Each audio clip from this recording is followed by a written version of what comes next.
everyone, welcome to my channel. This is Carol from Practical Mystic. Let me get comfy. You know how I like to do that when I'm here addressing you. Okay, this video is going to be a little bit of a catch-up and a little bit of insight that I want to share with you. But first I want to begin by saying I have just concluded 11 videos, my series on the minor arcana and the numbers 1 through 10 in numerology. Through that, first I want to thank everyone who has commented and followed and all your wonderful comments. I appreciate that so much. And through that, I have noticed that there is a continued interest in numerology. And what I wanted to do today was share those books that I started out with way back in the early 80s when I was learning numerology that I think are still very important. They almost are like the bread and butter of numerology.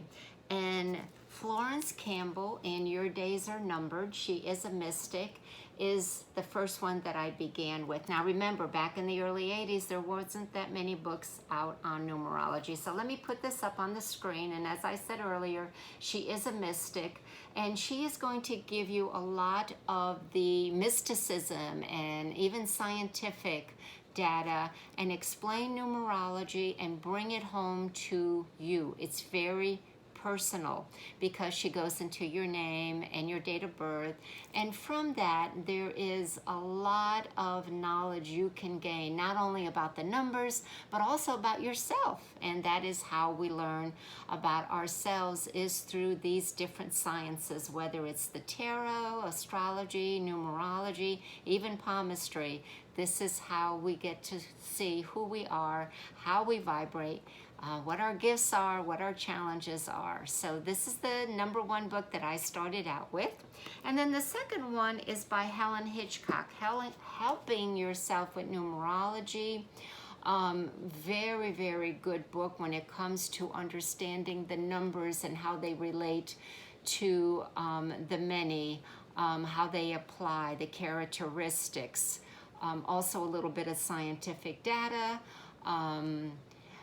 very specific in character analysis, again going into understanding who you are, how the numbers relate to you, how to best use them. A very in-depth book. Both of these are very in-depth. So there's a lot of books out there on numerology, but if you really want to get to understand numerology by studying yourself and getting a handle on what those numbers represent, these are the two that I still recommend today. Okay, now the other thing I wanted to talk about were my feelings and my insights and the correlation of the energy that is happening with this full moon in Aquarius, and related to the universal energy of what I discussed back in, I believe, January, when I did my video on 2021, Mastering the Spiritual Self. Basically what it is you take each year that we enter and you add it up, and the universe vibrates to one of those numbers. In 2021, of course, vibrates to the number 5, and I specifically went into that and talked about relating it to the Hierophant card in the major arcana, what the number 5 means, how it relates to the 5-pointed star, Adam and Eve, and a lot of other things. Now today I bring that up, and I'll get to that because of this full moon in Aquarius. Okay, full moon in Aquarius will happen tomorrow, August 22nd. It is very powerful for a number of reasons. Number one, we had a full moon in Aquarius back on July 24th. And for those of you who have taken note of that, or journal, or are feeling like you are already getting insight even before this full moon takes effect tomorrow, it is a wonderful way to go back to see what occurred, what closed, what was closing, what was ending, what was the energy, and relate it now to, did you do the work? Did it happen? Was it beneficial to what is going to occur again here tomorrow, the 22nd?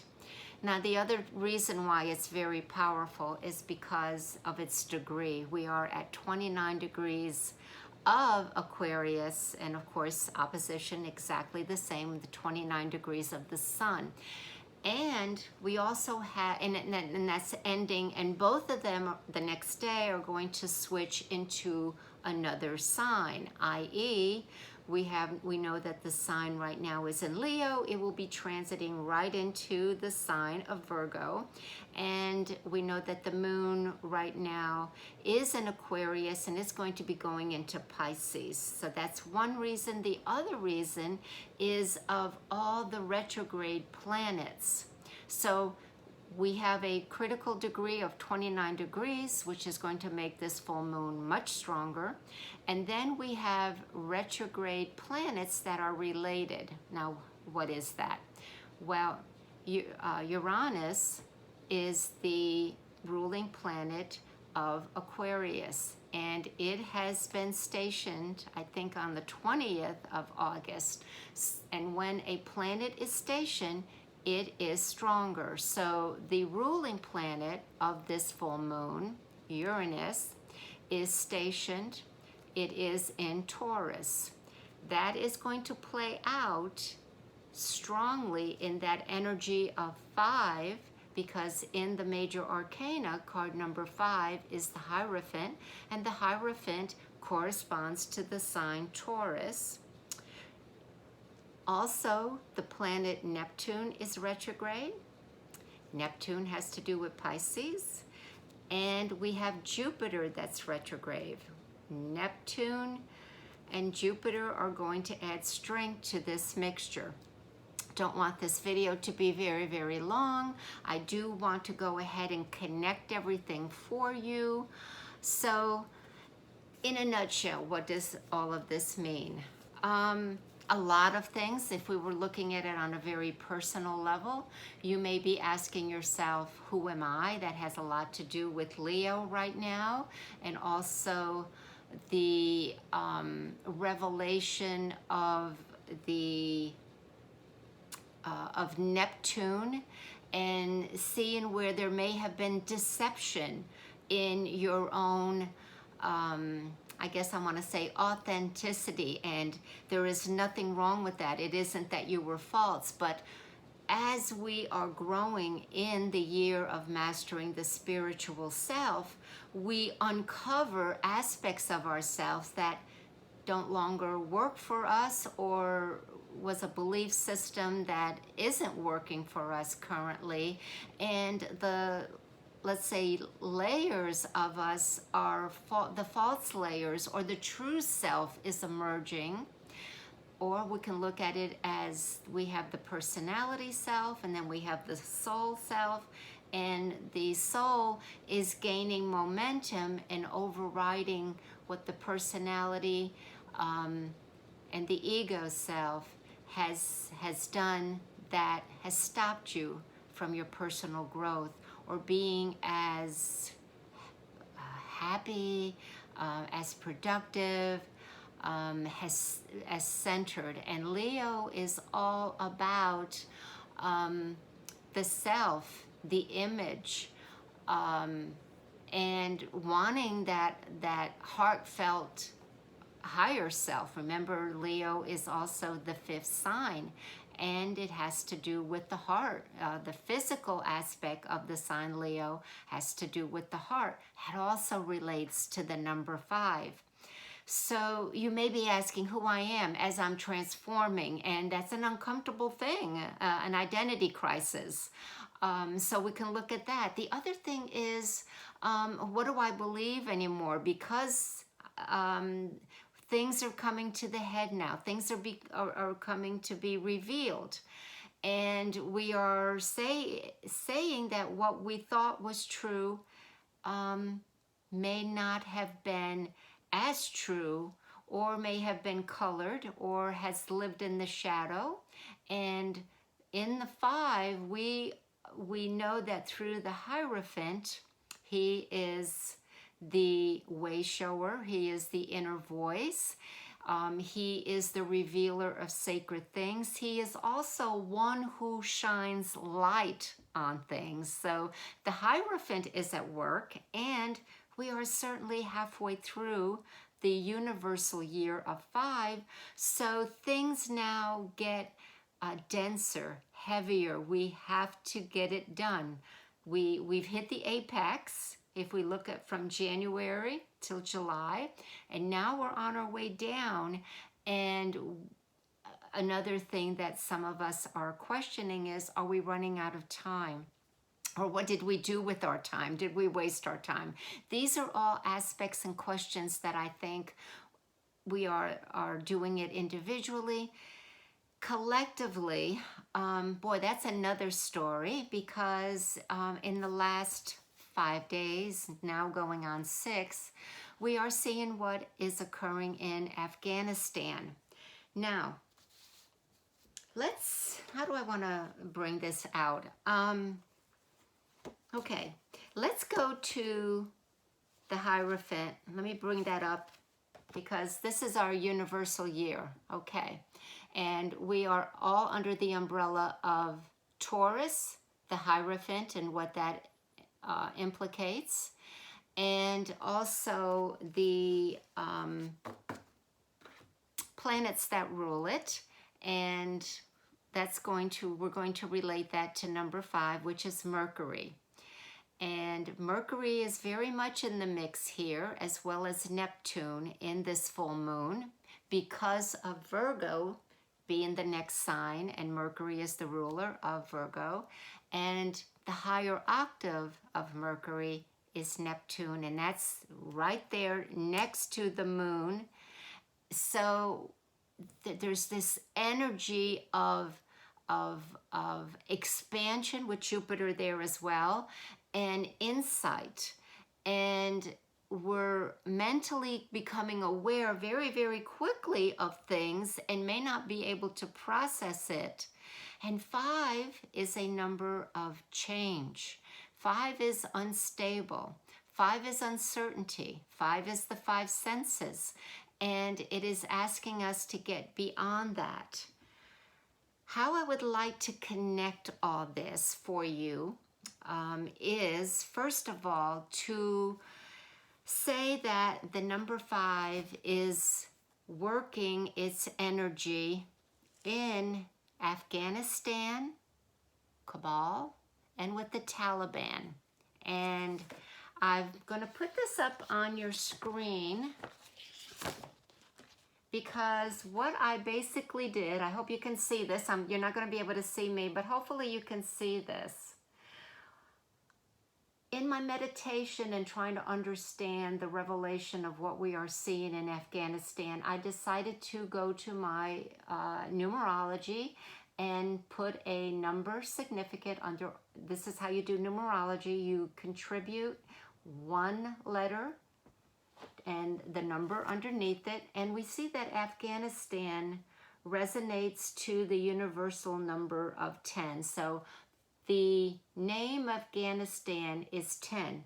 Now, and then you also see that Cabal, where everything is happening. That is, we're going to call that the heart of where Americans and Afghanistans have to go to that airport in order to leave. Isn't that interesting? It resonates to a 5. Also very interesting is that K is a master number, and it has a lot of significance, because a master number, when working in its highest potential, is going to, the 11 is going to bring aid and clarification and culmination. It is when you add it up, it's just a number 2. The shadow aspect is nervousness, excitement, deception, confusion. And that's how that is used, of course, in a name. We know that the first letter is called the cornerstone of every name. But right now, I want you to focus that Cabal is a 5 energy name. And so is Taliban, okay? Going back to, and isn't that interesting? So how I want to connect this. The universe is under a 5 vibration. We are trying to bring the highest energy of that number 5, of that highest vibration. And the universe right now is showing everybody the energy of where that number 5 is, which is at that airport with the organization of the Taliban. But very quickly going back to Afghanistan, and it vibrates to a number 10. Very interesting. 10, as you may know, corresponds to the planet Uranus. We're having a full moon in Uranus. We had a full moon in Uranus on the 24th of July. We're having a second one right now. The other thing, we know that number 10 in the major arcana has to do with the Wheel of Fortune. And it is half of a 2 5s make 10. Now the Wheel of Fortune, I'm going to read you an excerpt here in a minute, but Afghanistan then is a karmic country. And it can reap wonderful things. It reaps what you sow. And of course, it pays for what it has sown. Now, hold on here a minute, because I'm going to be introducing something else. Chiro. I'm getting this from the book of Chiro, Book of Numbers. Okay. Chiro basically is a synonym, or I'm going to say a stage name, for Count Louis Hammond. That was his name, and he was an early 20th century seer mystic that really did a lot to do with palmistry. He was acclaimed more for palmistry, but he also did a lot with astrology and numerology. And as I was looking to understand all this, how Afghanistan was tied in with the tarot, the Wheel of Fortune, I was led to this.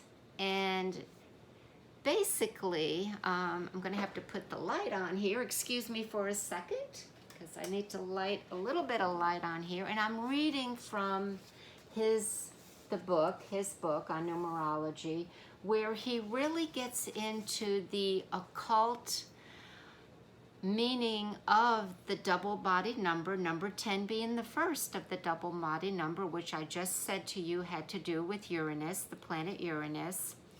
And we are having that full moon in Aquarius, also related because it is the ruler. So let me read here what he says about number 10. Symbolism as the Wheel of Fortune. It is a number of honor, of faith, and self-confidence, of rise and fall. One's name will be known for good or evil according to one's desires. It is a fortunate number in the sense that one's plans are likely to be carried out. So, we know that Afghanistan is for good or for evil, and it has the energy to do good, be good, but it's all through its choices, which relates back to, of course, the Wheel of Fortune and what it desires. So what does the country of Afghanistan desire? We know that we've been there for 2 decades, and we were hoping that things were going to be changing. And they basically don't look to be that they have, unfortunately. And I wanted to bring to your attention just how strong the science of astrology, numerology, and the tarot really relate and are connected to what is going on in the world right now. So Cabal, Taliban are vibrating to the number 5. They are number 5 energies. We are under the universal year 5. It has to do with ideas, Mercury, choices. It has to do with change. 5 has the urge for freedom. Aquarius, Uranus. Uranus is the awakener. We are being awakened to what is happening on the world stage. And when we are being awakened, now that we are seeing, okay, going back to the Hierophant, that when we have shined the light on what we are seeing, now we can choose to change it.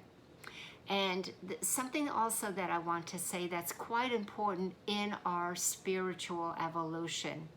It's not for the purpose of blame, but for the impetus of change.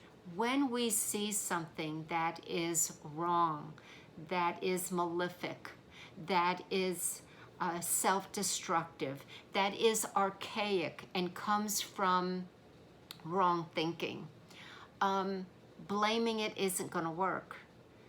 Realizing that all my energy now needs to transforming it, changing it, is the better path. Don't lose the energy of trying to convince somebody you were bad, you were wrong, you're this, you're that. It's not going to get us anywhere. 5 is saying, time for change, time for freedom for all, time to ask yourself, what makes me feel free? What gives me freedom? And also, the idea that right now, with Mercury and with Neptune, we're not seeing everything coming to the surface yet, because I believe about 4 more days, we have an opposition between Pisces, I think Virgo and Neptune. There is definitely going to be more that is going to be revealed, not only about ourselves when we look at all this energy and this full moon for personal growth, but what is going on here in Afghanistan. So I wanted to share that with you as well. And then lastly, going forward, we will, or I will be continuing now with the court cards and be talking about the 4 court cards in all the suits and the numerology related to that, because that number continues. So that's going to be my next videos. But today I just wanted to kind of catch up with this full moon occurring tomorrow and everything going on, kind of give you some food for thought, and you know, decide how you feel about this, how you connect all this. And if you'd like to comment and share that with me, that would be wonderful. Till then, everybody, take care. Stay centered and balanced, because that's what 5 is looking for. 5 is looking for stability. And, oh, the other thing, just thought about that. August 22nd, 2021, when you add it all up, that vibrates to 17.8. That is the strength card. There was so much more I wanted to share with you, but I didn't want to make this too long. The strength card, which of course relates to Leo. Follow your heart. Realize that it is going to be a day when our heart is in it, or our higher mind, usually our intuition, the analytical part of us, the reasoning part of us gets pushed a little to the back. around, and our intuition and our higher knowing, our heartfelt knowing becomes activated, and we will see the clearing of all this on that level. All right, everyone. Thanks for joining me. Bye for now.